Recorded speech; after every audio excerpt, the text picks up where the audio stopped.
اعوذ باللہ من الشیطان الرجیم بسم اللہ الرحمن الرحیم۔ ناظرین کرام، السلام علیکم ورحمۃ اللہ وبرکاتہ۔ اس وقت ساری دنیا میں اور سارے عالم اسلام میں صرف جماعت احمدیہ ہی ایک ایسی جماعت ہے جسے خدا تعالیٰ کے خاص وعدوں کے مطابق قائم کیا گیا ہے۔ اس کے سوا نہ کوئی جماعت، نہ کوئی فرقہ، نہ کوئی مذہب اس زمانے میں ایسا ہے جسے خدا تعالیٰ کے خاص وعدوں کے مطابق قائم کیا گیا ہو۔ اللہ تعالیٰ نے حضرت مرزا غلام احمد قادیانی علیہ الصلاۃ والسلام کو امام مہدی اور مسیح موعود بنا کر مبعوث فرمایا، اور اللہ تعالیٰ نے یہ مقدر کر رکھا ہے کہ آپ علیہ السلام اور آپ علیہ السلام کی جماعت کے ذریعہ ہی اسلام کو از سر نو زندہ کیا جائے گا، اور آپ علیہ السلام کے ذریعہ ہی اسلام کی حقیقی تعلیم دنیا میں قائم کی جائے گی۔ ناظرین، مرور زمانہ کے ساتھ ساتھ مسلمانوں میں بہت سے ایسے غلط عقائد اور بہت سی ایسی بدعات رائج ہو گئیں جن کا اسلام کی اصل تعلیم سے کوئی سروکار نہیں۔ انہی غلط عقائد اور بدعات کی تصحیح حضرت اقدس مسیح موعود علیہ الصلاۃ والسلام نے فرمائی ہے۔ ناظرین کرام، احمدیت یعنی حقیقی اسلام کے عنوان پر ایک ڈسکشن پروگرام لے کر ہم آپ کی خدمت میں حاضر ہیں۔ آج کے اس پروگرام میں میرے ساتھ شریک گفتگو ہوں گے محترم مولانا زین الدین حامد صاحب اور محترم مولانا منصور احمد مسرور صاحب۔ میں ہر دو حضرات کا اس پروگرام میں خیر مقدم کرتا ہوں۔ پروگرام کو آگے بڑھاتے ہوئے میں پہلا سوال محترم مولانا زین الدین حامد صاحب سے کرنا چاہتا ہوں کہ گزشتہ تمام انبیاء پر ایمان لانا مسلمانوں کے لیے ضروری ہے، چاہے ان انبیاء کا ذکر قرآن کریم میں موجود ہو یا نہ ہو۔ اس بارے میں جماعت احمدیہ کا کیا عقیدہ ہے، اس پر روشنی ڈالنے کی درخواست ہے۔ جزاکم اللہ جزا مصور صاحب۔ جب ہم مذاہب عالم کی تاریخ کا مطالعہ کرتے ہیں، پتہ لگتا ہے کہ اللہ تعالیٰ کی ہمیشہ سے یہ سنت چلی آ رہی ہے کہ ہر زمانے میں ہر قوم میں اللہ تعالیٰ اپنی طرف سے روحانی اصلاح اور اصلاح کے لیے اللہ تعالیٰ کسی نہ کسی کو مضبوط فرماتا ہے۔ تو یہ قرآن مجید کی واضح شہادتیں موجود ہیں۔ قرآن مجید واشگاف الفاظ میں فرماتا ہے کہ کوئی ایسی قوم نہیں گزری جس میں اللہ تعالیٰ کی طرف سے کوئی نہ کوئی ڈرانے والا نہ آیا ہو۔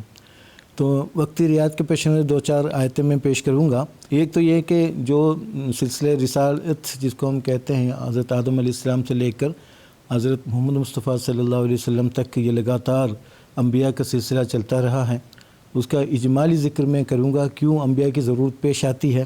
پھر میں اس کی طرف آؤں گا کہ قرآن مجید میں بعض انبیاء کا ذکر کیا ہے، بعض کا ذکر نہیں کیا، لیکن اجمالی طور پر قرآن مجید کی یہ تعلیم ہے کہ سب انبیاء پر ایمان لانا ہے، ہر مومن کا، مسلمان کا یہ فرض ہے۔ کیوں انبیاء کی ضرورت کیوں پیش آتی ہے؟ ایک تو یہ یاد رکھنا ہے کہ اسلام جس خدا کا تصور دنیا کے سامنے پیش کرتا ہے وہ رب العالمین ہے، یعنی تمام جہانوں کی ربوبیت کرنے والی ہستی ہے اللہ تعالیٰ کی ذات۔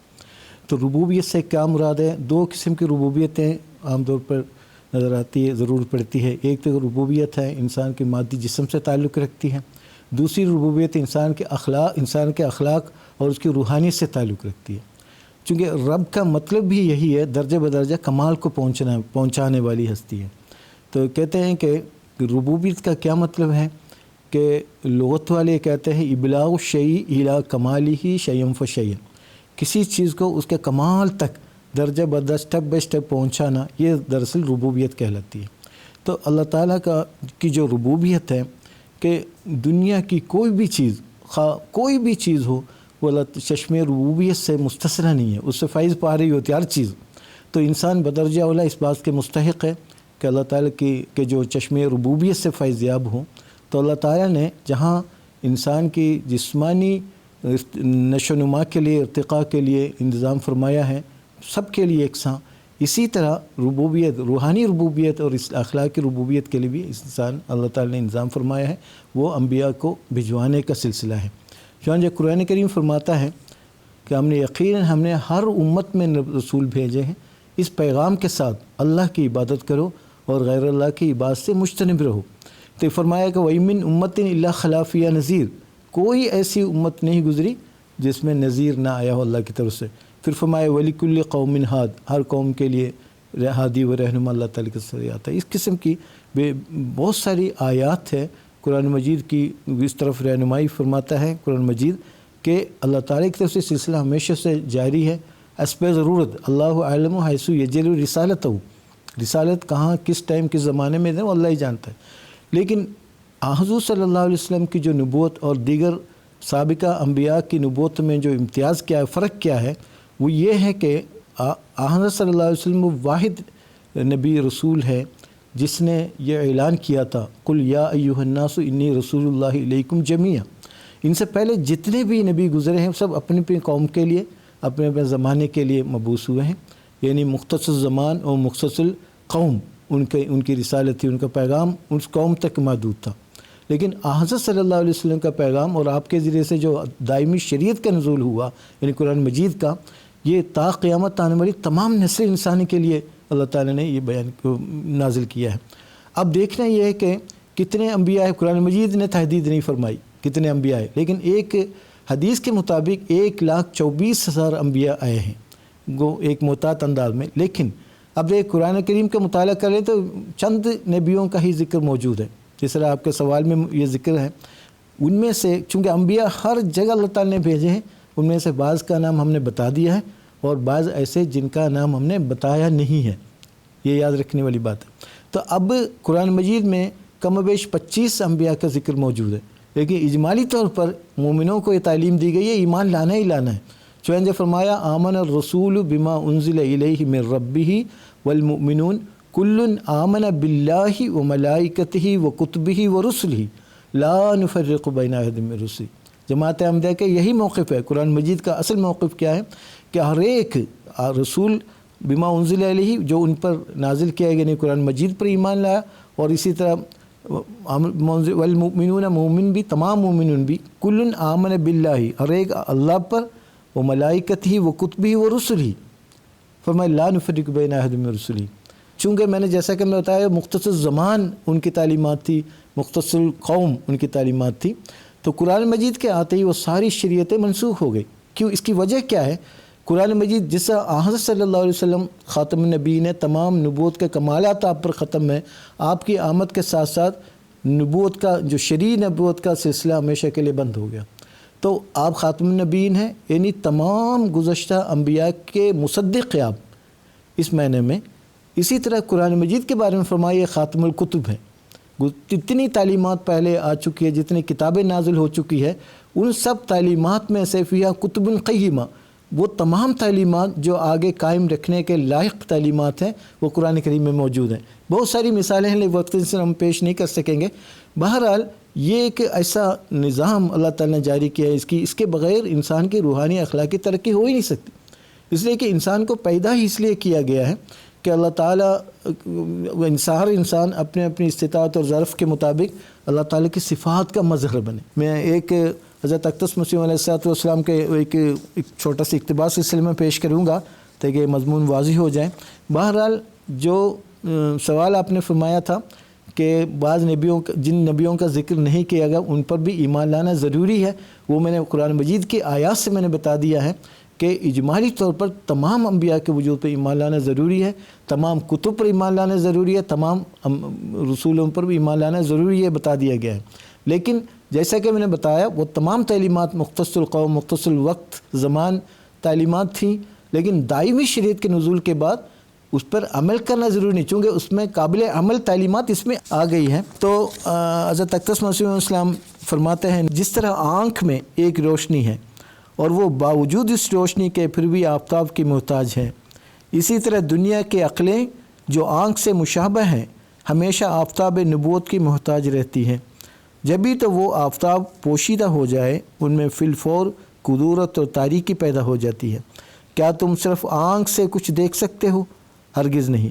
اسی طرح تم بغیر نبوت کی روشنی کے بھی کچھ نہیں دیکھ سکتے۔ فرماتے ہیں پس چونکہ قدیم سے اور جب سے کہ دنیا پیدا ہوئی ہے خدا کا شناخت کرنا نبی کے شناخت کرنے سے وابستہ ہے، اس لیے یہ خود غیر ممکن اور محال ہے کہ بجز ذریعے نبی کے توحید مل سکے۔ نبی خدا کی صورت دیکھنے کا آئینہ ہوتا ہے، اسی آئینے کے ذریعے سے خدا کا چہرہ نظر آتا ہے۔ جب خدا تعالیٰ اپنے تعین دنیا پر ظاہر کرنا چاہتا ہے تو نبی کو جو اس کی قدرتوں کا مظہر ہے دنیا میں بھیجتا ہے اور اپنی وحی اس پر نازل کرتا ہے اور اپنی ربوبیت کی طاقتیں اس کے ذریعے سے دکھلاتا، تب دنیا کو پتہ لگتا ہے کہ خدا موجود ہے۔ تو خلاصہ یہ ہے کہ دیگر مذاہب کے مقابل پر اسلام کی جو خصوصیات ہے اس میں ایک یہ ہے، ایک عیسائی جب حضرت عیسیٰ علیہ السلام کی یا سابق انبیاء کو مانتا ہے تو وہ اصل حقیقی عیسائی بن جاتا ہے۔ ایک یہودی اپنے نبی کو ماننے سے وہ یہودی بن جاتا ہے، اسی علی ھذا القیاس۔ لیکن ایک مسلمان تب بھی صحیح حقیقی مسلمان بن سکتا ہے جب حضرت صلی اللہ علیہ وسلم بھی آپ کے ذریعے سے جن نبیوں کی مجموعی طور پر قرآن میں جن کا ذکر کیا ہے، اجمالی طور پر ان سب نبیوں کو جب تک نہیں مانتا ایک وہ حقیقی مسلمان مومن نہیں بنتا۔ یہی جماعت احمدیہ کا موقف ہے۔ اب اس پروگرام کا دوسرا سوال میں مکرم منصور احمد مسرور صاحب سے کرنا چاہتا ہوں کہ امت مسلمہ کے بہت سے ایسے فرقے ہیں جو قرآن مجید کی بعض آیات کو ناسخ اور منسوخ مانتے ہیں، تو اس بارے میں جماعت احمدیہ کا کیا عقیدہ ہے؟ بسم اللہ الرحمن الرحیم۔ اس تعلق میں عرض ہے کہ نسخ کے معنی ہیں مٹا دینا، باطل کر دینا اور کسی دینی حکم کو اٹھا دینا، ختم کر دینا۔ اس لحاظ سے ناسخ کا مطلب ہے وہ آیت قرآن کریم کی جو کسی دوسری آیت کو منسوخ کر دے، اس کے حکم کو اٹھا دے اور اس کو قابل عمل نہ رہنے دے۔ اور منسوخ کا مطلب ہے کہ وہ آیت جو کسی دوسری آیت کے ذریعہ سے قابل عمل نہ رہے۔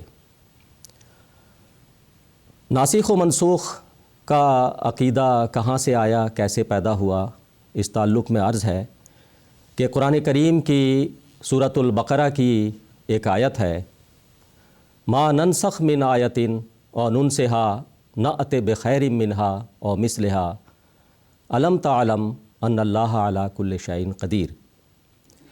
ترجمہ اس آیت کا یہ ہے کہ جو آیت بھی ہم منسوخ کر دیں اور ننسہا یا اسے ہم بھلا دیں، نأت بخیر منہا او مثلہا، تو ہم اس سے بہتر یا اس جیسی آیت لے آتے ہیں۔ اس سے پہلے، اس آیت سے پہلے قرآن کریم میں توریت کا ذکر چل رہا ہے، اور آیت کا مفہوم یہ ہے کہ توریت میں سے یا پچھلی شریعتوں میں سے اگر ہم کسی حکم کو، کسی تعلیم کو منسوخ کر دیں تو ہم اس سے بہتر یا اس جیسی تعلیم قرآن کریم میں لے آئیں گے۔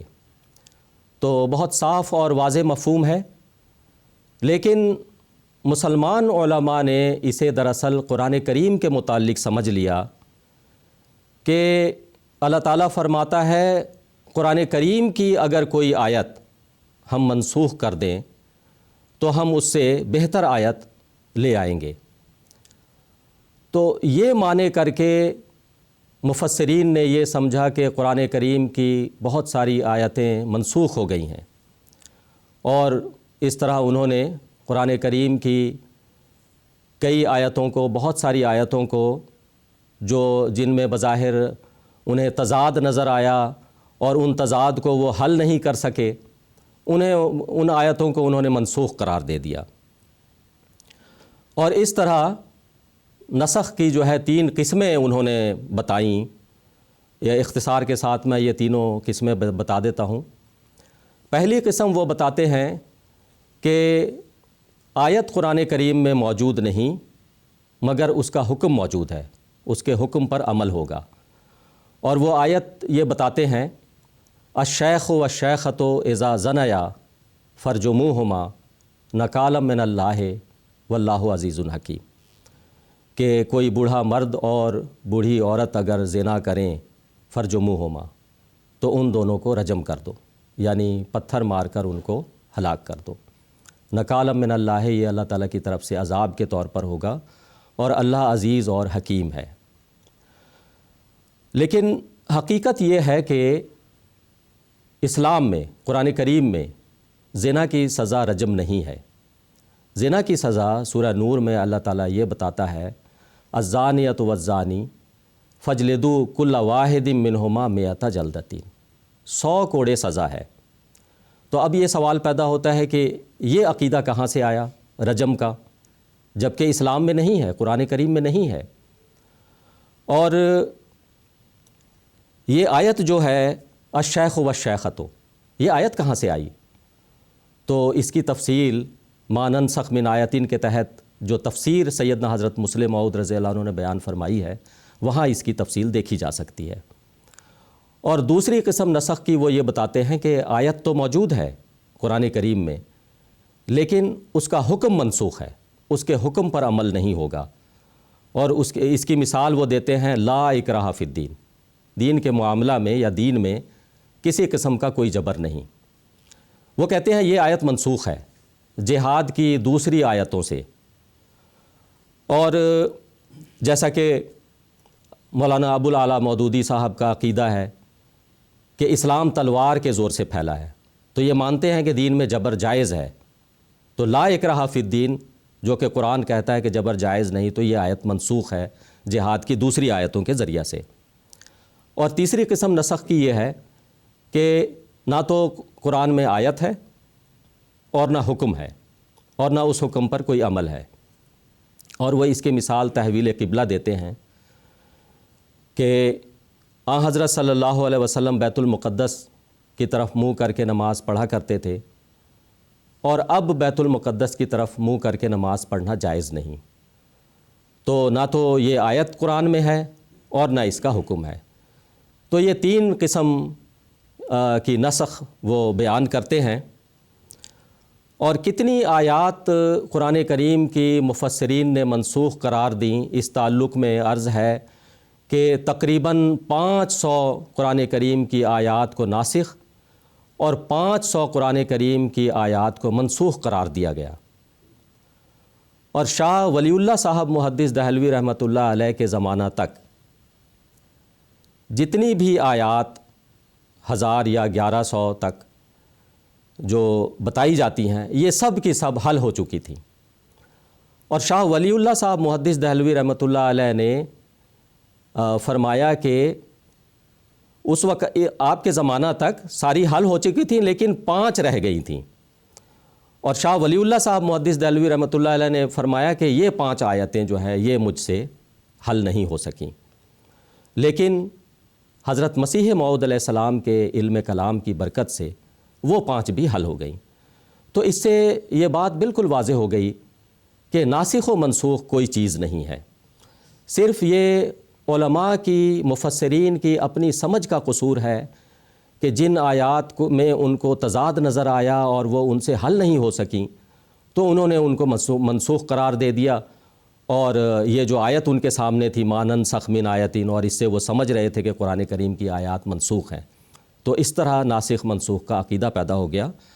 نسخ کا جو عقیدہ ہے یہ بہت ہی خطرناک عقیدہ ہے، کیونکہ جب ہم یہ مانیں کہ قرآن کریم میں بہت سی آیات منسوخ ہیں اور وہ قابل عمل نہیں ہیں، تو جب بھی کوئی شخص قرآن کریم پڑھے گا تو اس کو یہ خیال پیدا ہوگا کہ یہ جو میں قرآن کریم کی آیت پڑھ رہا ہوں تو کہیں ایسا تو نہیں کہ یہ جو ہے منسوخ ہے۔ تو اس طرح پورے قرآن کریم کا اعتبار اٹھ جاتا ہے، اور جب قرآن کریم کا اعتبار اٹھ جائے تو پھر اسلام کے پاس کیا بچتا ہے؟ کچھ بھی نہیں۔ سیدنا حضرت مسلم موعود رضی اللہ عنہ فرماتے ہیں کہ اگر حضرت مسیح موعود علیہ الصلاۃ والسلام صرف اسی ایک غلطی کو دور کرتے اور کوئی دوسرا کام نہیں کرتے تو میرے نزدیک یہی ایک بات آپ کی نبوت اور ماموریت کو ثابت کرنے کے لیے کافی ہوتی، کیونکہ یہ اتنی بڑی غلطی ہے کہ اس کے ہوتے ہوئے اسلام کو سچا مذہب قرار دینا اور اسلام سے تسلی اور اطمینان پکڑنا ناممکن تھا۔ تو خلاصہ کلام یہ کہ ناسخ منسوخ کوئی چیز نہیں ہے۔ ہمارا یہ عقیدہ ہے کہ قرآن کریم کا ایک شوشہ بھی منسوخ نہیں، اور یہ ہمیشہ سے محفوظ ہے، اور انا نحن نزلنا الذکر و انا لہ لحافظون کے تحت یہ ہمیشہ محفوظ رہے گا۔ جزاکم اللہ تعالیٰ واسن الجزا۔ ناظرین، اب پروگرام کو آگے بڑھاتے ہیں۔ میں اگلا سوال محترم مولانا زین الدین حامد صاحب سے کرنا چاہتا ہوں کہ عصمت انبیاء کے بارے میں جماعت احمدیہ کے کیا عقائد ہیں، اس پر روشنی ڈالنے کی درخواست۔ جزاکم اللہ۔ عصمت کے معنی ہوتے ہیں روکنے کے ہیں، محفوظ رکھنے وغیرہ کے معنی میں ہیں۔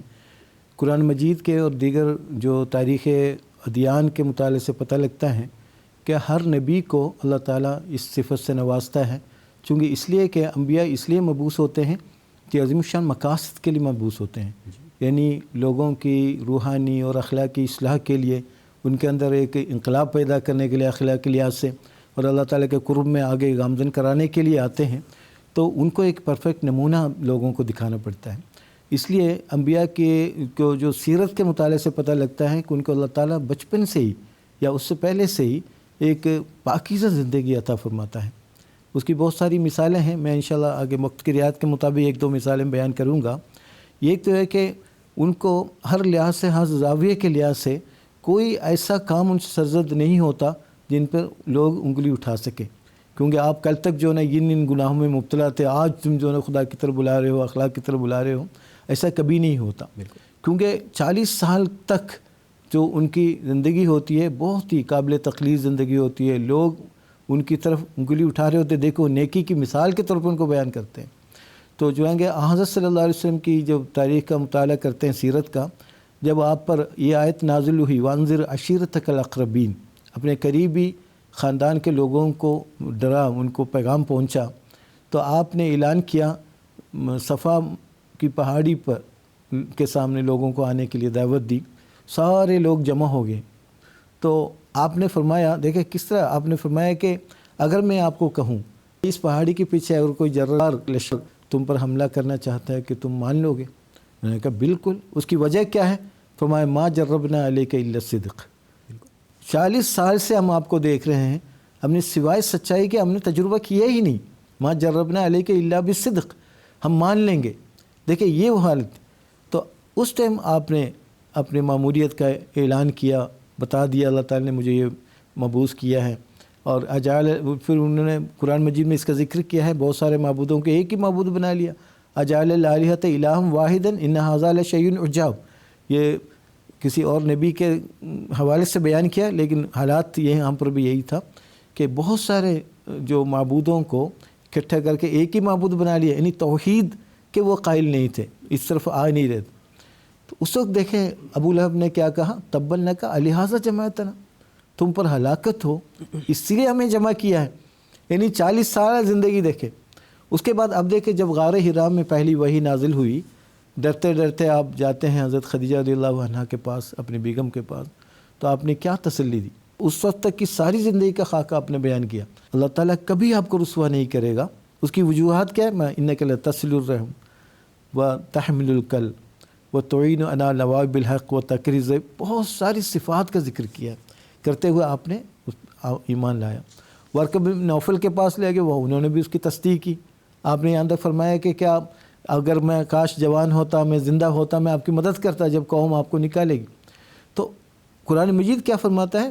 قرآن مجید معمور زمانے کی صداقت کو پرکھنے کے لیے بہت سارے معیار بیان کیے ہیں، ان میں سے ایک اہم ترین معیار یہ ہے ایک نبی کی جو دعوت سے پہلے کی زندگی، پاکیزہ زندگی، یہ دراصل ایک بہت بڑی صداقت ہوتی ہے کہ آپ واقعی خدا کی طرف سے ہیں۔ چنانچہ قرآن کریم فرماتا ہے فقد لبثت فیکم عمرا من قبلی افلا تعقلون، تم مجھ پر جھوٹ کا الزام لگاتے ہو تم لوگ، لیکن دیکھیں ایک عرصہ دراز یعنی 40 سال کا عرصہ میں تمہیں اپنی زندگی گزار چکا ہوں، کیا وہ اس بات کی گواہی نہیں ہے کہ میں ابھی جو بول رہا ہوں 40 سال تک جس نے جھوٹ نہیں بولا، اب میں کیسے جھوٹ بول سکتا ہوں؟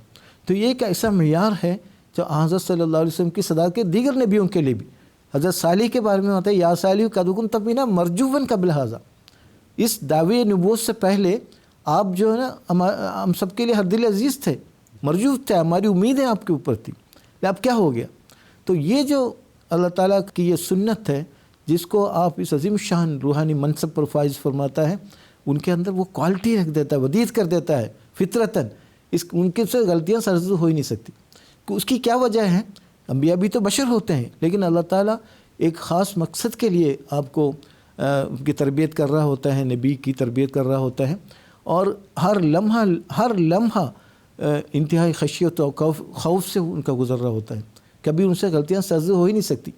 روحانی لحاظ سے بھی اللہ قدر مراتب نبی اور اس کے نیچے جو درجات ہیں، شہید، صالح اور صدیق وغیرہ کے جو مقامات ہیں، ان سب کے ساتھ بھی ایسے ہی ہوتا ہے کہ ان کے ہر جب انسان روحانی لحاظ سے ایک درجے تک پہنچ جاتا ہے اللہ تعالیٰ کے قرب کے لحاظ سے، ان کے تمام تر حرکات و سکنات اللہ تعالیٰ کے ذریعے سے کنٹرول کیا جاتا ہے، ان سے کوئی ایسی غلطی سرزد ہو نہیں سکتی جو اللہ تعالیٰ کی رضا کے مخالف ہو۔ تو نبی بدرجہ اولا، چونکہ اللہ تعالیٰ کی صفات کے مظہر اتم ہوتے ہیں انبیاء، تو بدرجہ اولا جو ہے نا اللہ تعالیٰ کی مرضیات پر چلنے کی کوشش کرتے ہیں۔ کوئی ایسا کام نہیں ہوتا جو اللہ تعالیٰ کی رضا کے برخلاف ہو۔ تو یہ جو عصمت دی جاتی ہے انبیاء علیہ السلام کو، یہ لازمی بات ہے، تبھی تو حضرت صلی اللہ علیہ وسلم کو ایک پرفیکٹ ماڈل کے طور پر قرآن مجید نے پیش کیا۔ فرمایا لقد کان لکم فی رسول اللہ اسوۃ حسنہ لمن کان یرجو اللہ والیوم الآخر، یقیناً تمہارے رسول میں ایک اسوہ حسنہ موجود ہے۔ اگر وہ کسی قسم کی غلطی میں، بددیانتی میں کسی میں مبتلا ہوتے، حضرت صلی اللہ علیہ وسلم لوگ انگلی اٹھاتے بتا دیتے، تو کیسے ہو سکتا ہے، کیسے آپ پرفیکٹ نمونہ بن سکتا ہے، کیسے بہترین اسوہ بن سکتا ہے، ہو ہی نہیں سکتا۔ تو اسی طرح یہی حال اس زمانے، حیرت انگیز بات ہے، یہ تو ایسا صداقت کا معیار ہے، صداقت کو پرکھنے کا، یہ کسی بیرونی دلائل کی ضرورت نہیں ہوتی۔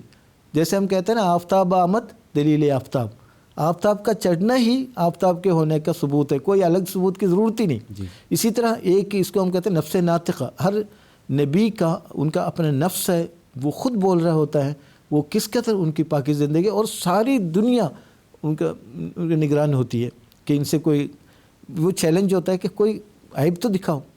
یہی حال اس زمانے میں حضرت اقدس مسیح علیہ السلام کے ساتھ بھی ہوا ہے۔ تو آپ جب معمور زمانہ ہوئے، اللہ تعالیٰ کا پیغام لے کر اٹھے اسی مقدس بستی سے، معمولی سی آواز، لیکن آج دیکھو کہاں سے کہاں پہنچ گئی۔ آپ جب اٹھیں، آپ کے مخالفین میں 3 اہم قومیں تھیں، ہندو بہت بڑی تعداد میں، عیسائی اور یہودی اور مسلمان، سارے کے سارے آپ کی طرف نظر کر رہے، ان کی نظریں ٹکی ہوئی تھی کہ ان سے کوئی معمولی غلطی بھی ہو تو ہم اچھال سکیں۔ لیکن جب ہمیشہ آپ کی دیانتداری، یہاں تک فرمایا کہ ہم مریضوں کی ہے تم ہی پر نظر، تم مسیحا بنو خدا کے لیے، یہاں تک لوگ کہتے تھے۔ اور اس قدر آپ کی تعریف میں اشاعت و سنہ وغیرہ میں ذکر موجود ہے، بہت سارے آپ کی کتابوں کا، آپ کی تالیفی خدمات وغیرہ کا ذکر کیا ہے۔ لیکن آپ نے جب دعویٰ نبوت فرمایا، دعویٰ مہدی اور مسیح ہونے کا دعویٰ فرمایا، تو وہی مولوی جیسے محمد حسین مطالب جیسے لوگ پورے ہندوستان ملک گیر دورہ کیا اور 200 سے زائد علماء سے کفر کا فتویٰ سائن کرا کر انہیں شائع کر دیا۔ تو حضرت اقدس مسیح علیہ السلام نے بھی یہی دلیل اپنی صداقت کے لیے پیش کیا، چونکہ آپ اللہ کی طرف سے مامور تھے، آپ کو بھی عصمت اللہ تعالیٰ نے ایک خاص قسم کی عصمت آپ کو دی ہوئی تھی، کوئی ایسا عیب آپ کے اندر نہیں تھا، ورنہ کوئی انسان یہ دعویٰ کر ہی نہیں سکتا میرے اندر کوئی خرابی ہے ہی نہیں، لیکن اللہ تعالیٰ نے آپ سے دعویٰ کہلوایا۔ فرمایا فقد لبثت فیکم عمرا من قبلی افلا تعقلون، یہی دلیل حضرت اقدس مسیح علیہ السلام نے بھی اپنی صداقت کے طور پر پیش فرمایا ہے۔ یہ ایک عظیم شان نشان ہے جو حضرت انبیاء کی صداقت کے لیے ان کی سابقہ زندگی، دعوت سے پہلے، دعوت کے بعد تو بہت سارے الزام، کافر و دجال و ملحد اور میں کہتے ہیں حضور نے خود فرمایا، لیکن دعوت سے پہلے 40 سال ہے، بہت لمبی زندگی، اس بات کی گواہی ہے آپ کے اندر کوئی نقص نہیں، کوئی عیب نہیں، آپ کو جھوٹ کی عادت نہیں تھی۔ یہ ایک عظیم شان دلیل ہے، باوجود اس کے کہ دشمن اس بات پر مصر تھے، تلاش میں تھے کوئی نہ کوئی عیب مل جائے، ہم ان کو بدنام کرنے کی، ان سیرت کو کرنے کے لیے کوشش کریں، ان کو خراب بدنام کرنے کے لیے، لیکن نہیں مل سکا۔ یہ ایک ایسا عظیم شان دلیل ہے۔ واقعی حضرت اقدس مسیح علیہ السلام سچے ہیں اور مامور من اللہ ہیں، اور آپ کی جماعت سچی ہے، اللہ کے فضل ساری دنیا میں تبلیغ و اشاعت کا کام میں مصروف۔ جزاکم اللہ تعالیٰ واسن الجزا۔ اب اس پروگرام کا اگلا سوال میں محترم مولانا منصور احمد مسرور صاحب سے کرنا چاہتا ہوں کہ بعض غیر احمدی مسلمان فرقے رسول کریم صلی اللہ علیہ وسلم کے بارے میں گستاخانہ عقائد رکھتے ہیں، تو بعض ایسے عقائد کا ذکر کرنے اور ان کی تفصیل بتانے کی درخواست ہے۔ اس تعلق میں عرض ہے کہ بہت سارے ایسے عقیدے ہیں جن کو حضرت صلی اللہ علیہ وسلم کی طرف منسوب کرنا آپ کی شان میں گستاخی ہے۔ وقت کی رعایت سے میں 2 کا ذکر کروں گا۔ بدقسمتی سے بعض مسلمان یہ خیال کرتے ہیں کہ اسلام تلوار کے زور سے پھیلا ہے، جیسا کہ جماعت اسلامی کے امیر اور لیڈر مولانا ابوالعلا مودودی صاحب یہ عقیدہ رکھتے ہیں کہ اسلام تلوار کے زور سے پھیلا، اور وہ اپنی کتاب الجہاد فی الاسلام میں لکھتے ہیں، مختصر سا اقتباس ان کا میں پڑھ کے سناتا ہوں۔ وہ لکھتے ہیں کہ جب وعظ و تلقین کی ناکامی کے بعد داعی اسلام نے ہاتھ میں تلوار لی، داعی اسلام یعنی آن حضرت صلی اللہ علیہ وسلم نے ہاتھ میں تلوار لی، تو دلوں سے رفتہ رفتہ بدی اور شرارت کا زنگ چھوٹنے لگا۔ عرب کی طرح دوسرے ممالک نے بھی جو اسلام کو اس سرعت سے قبول کی کہ 1 صدی کے اندر چوتھائی دنیا مسلمان ہو گئی، تو اس کی وجہ بھی یہی تھی کہ اسلام کی تلوار نے ان پردوں کو چاک کر دیا جو دلوں پر پڑے ہوئے تھے۔ تو یہ کہنا کہ آن حضرت صلی اللہ علیہ وسلم کی وعظ و نصیحت نے کوئی اثر نہیں کیا، اور آن حضرت صلی اللہ علیہ وسلم کے نہایت بلند و بالا اخلاق نے کوئی کام نہیں کیا، جس کے متعلق اللہ تعالیٰ قرآن کریم میں فرماتا ہے کہ لَقَدْ كَانَ لَكُمْ فِي رَسُولِ اللَّهِ أُسْوَةٌ حَسَنَةٌ لِمَنْ كَانَ يَرْجُو اللَّهَ وَالْيَوْمَ الْآخِرَ۔ آن حضرت صلی اللہ علیہ وسلم کے اسوہ حسنہ نے تو کوئی اثر نہیں دکھایا، اور اسلام کی حسین تعلیمات نے کسی کو مسلمان نہیں بنایا، لیکن جب آن حضرت صلی اللہ علیہ وسلم نے ہاتھ میں تلوار اٹھا لی تو پھر لوگ مسلمان ہونا شروع ہوئے، اور پھر عرب مسلمان ہوا، اور پھر 1 صدی کے اندر جو چوتھائی دنیا مسلمان ہو گئی یہ تلوار کے زور سے مسلمان ہوئی۔ تو یہ عقیدہ آن حضرت صلی اللہ علیہ وسلم کی شان میں بہت بڑی گستاخی ہے، اور یہ اسلام کی ہتک ہے۔ یہ تو اسلام کا دشمن اسلام پر یہ اعتراض کرتا ہے کہ اسلام تلوار کے زور سے پھیلا، لیکن اگر دوست یہ بات کہے، اور وہ بھی مسلمان اور ایک قوم کا لیڈر اگر ایسی بات کہے، تو یہ بہت ہی افسوس کی بات ہے۔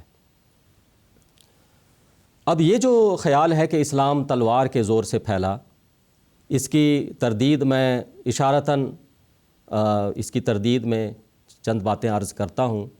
پہلی بات تو یہ ہے کہ آن حضرت صلی اللہ علیہ وسلم نے جتنی بھی جنگیں لڑیں وہ سب دفاعی جنگیں تھیں، اور ایک جنگ بھی آن حضرت صلی اللہ علیہ وسلم نے اسلام کو پھیلانے کے لیے اور تلوار کے زور سے کسی کو مسلمان بنانے کے لیے کوئی بھی جنگ آپ نے نہیں لڑی۔ اور دوسری بات یہ ہے کہ آن حضرت صلی اللہ علیہ وسلم کی اور صحابہ کرام رضوان اللہ علیہم کی لڑائیاں اگر اسلام کو پھیلانے کے لیے اور بزور مسلمان بنانے کے لیے تھیں، تو پھر ہمیں اس کی کوئی ایک مثال ملنی چاہیے کہ فلاں صحابی یا فلاں شخص دل سے مسلمان نہیں ہوا، تلوار کے زور سے مسلمان ہو گیا۔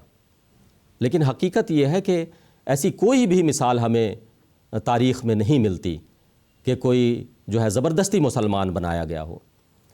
اور تیسری بات یہ ہے کہ آن حضرت صلی اللہ علیہ وسلم صلح کل تھے، مجسم صلح تھے۔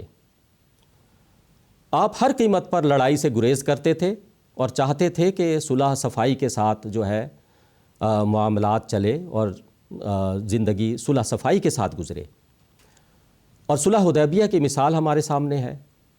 اس موقع پر صحابہ کرام بہت افسردہ تھے اور مغموم تھے کہ کیوں آن حضرت صلی اللہ علیہ وسلم نے کفار مکہ سے دب کر صلح کی اور ان کی جو ہے ساری شرطیں مان لیں، کیونکہ آن حضرت صلی اللہ علیہ وسلم ہر قیمت پر صلح چاہتے تھے اور لڑائی سے آپ گریز کرنا چاہتے تھے۔ تو صلح حدیبیہ کی مثال ہمارے سامنے ہے۔ اور چوتھی بات یہ ہے کہ آن حضرت صحابہ کرام رضوان اللہ علیہم اجمعین کی جو قربانی ہے اور جو صحابہ کا جو اخلاص و وفا ہے اور فدائیت کا جذبہ ہے، اس سے یہ پتہ لگتا ہے کہ وہ زبردستی مسلمان نہیں ہوئے تھے بلکہ دل سے مسلمان ہوئے تھے۔ آن حضرت صلی اللہ علیہ وسلم کے اسوہ حسنہ کو دیکھ کر، آپ کے چہرہ کو دیکھ کر اور اسلام کی حسین تعلیمات سے متاثر ہو کر مسلمان ہوئے تھے۔ دوسری بات، دوسرا عقیدہ جو آن حضرت صلی اللہ علیہ وسلم کی طرف منسوب کرنا گستاخی ہے، اس کا میں ذکر کرتا ہوں۔ وہ یہ کہ مسلمان یہ مانتے ہیں کہ ایک یہودی نے آن حضرت صلی اللہ علیہ وسلم پر جادو کیا، اور اس جادو کے اثر سے آن حضرت صلی اللہ علیہ وسلم بچ نہیں سکے، اور اس جادو کا اثر آپ پر ہو گیا۔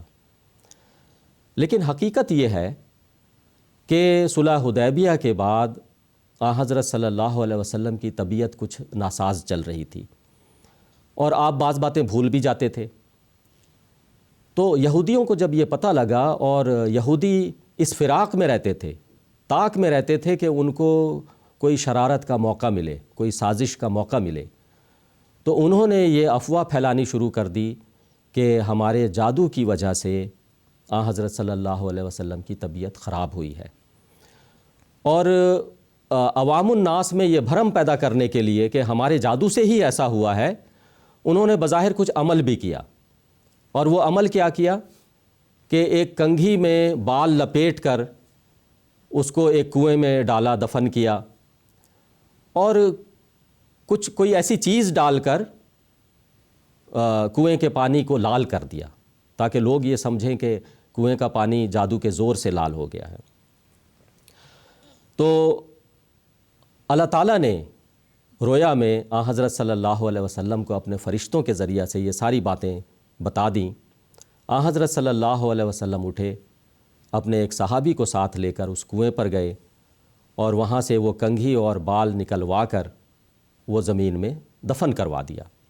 تو اس طرح یہود کی جو سازش ہے، اور پھر آن حضرت صلی اللہ علیہ وسلم کی طبیعت بھی بہت جلدی ٹھیک ہو گئی، آپ صحت یاب ہو گئے، اور اس طرح یہود کی سازش جو ہے وہ ناکام ہو گئی۔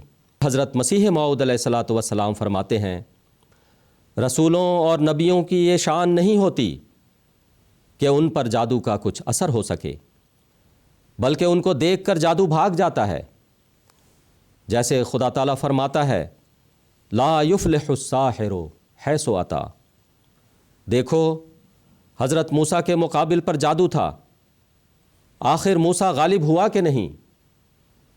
یہ بات بالکل غلط ہے کہ آن حضرت صلی اللہ علیہ وسلم کے مقابلہ پر جادو غالب آ گیا۔ ہم اس کو کبھی نہیں مان سکتے، یہ تو عقل بھی تسلیم نہیں کر سکتی کہ ایسے عالی شان نبی پر جادو اثر کر گیا ہو۔ ایسی باتیں کہ اس جادو کی تاثیر سے معاذ اللہ آن حضرت صلی اللہ علیہ وسلم کا حافظہ جاتا رہا، یہ ہو گیا اور وہ ہو گیا، کسی صورت میں صحیح نہیں ہو سکتی۔ ایسی بات کہ آن حضرت صلی اللہ علیہ وسلم پر معاذ اللہ جادو کا اثر ہو گیا تھا، اس سے تو ایمان اٹھ جاتا ہے۔ جزاکم اللہ تعالیٰ احسن الجزا۔ بانی جماعت احمدیہ حضرت مسیح موعود علیہ الصلاۃ والسلام فرماتے ہیں، اگر خدا تعالیٰ کو اسلام کی غیرت نہ ہوتی، اور ان الدین عند اللہ الاسلام خدا کا کلام نہ ہوتا، اور اس نے نہ فرمایا ہوتا انا نحن نزلنا الذکر و انا لہ لحافظون، تو بے شک آج وہ حالت اسلام کی ہو گئی تھی کہ اس کے مٹنے میں کوئی بھی شبہ نہیں ہو سکتا تھا۔ مگر اللہ تعالیٰ کی غیرت نے جوش مارا، اور اس کی رحمت اور وعدہ حفاظت نے تقاضا کیا کہ رسول اللہ صلی اللہ علیہ وسلم کے بروز کو پھر نازل کرے، اور اس زمانے میں آپ کی نبوت کو نئے سرے سے زندہ کر کے دکھا دے۔ چنانچہ اس نے اس سلسلہ کو قائم کیا اور مجھے مامور اور مہدی بنا کر بھیجا۔ ملفوظات جلد 2 صفحہ نمبر 65۔ ناظرین کرام، اسی کے ساتھ پروگرام کا وقت ہوا چاہتا ہے، اجازت دیجیے۔ السلام علیکم ورحمۃ اللہ وبرکاتہ۔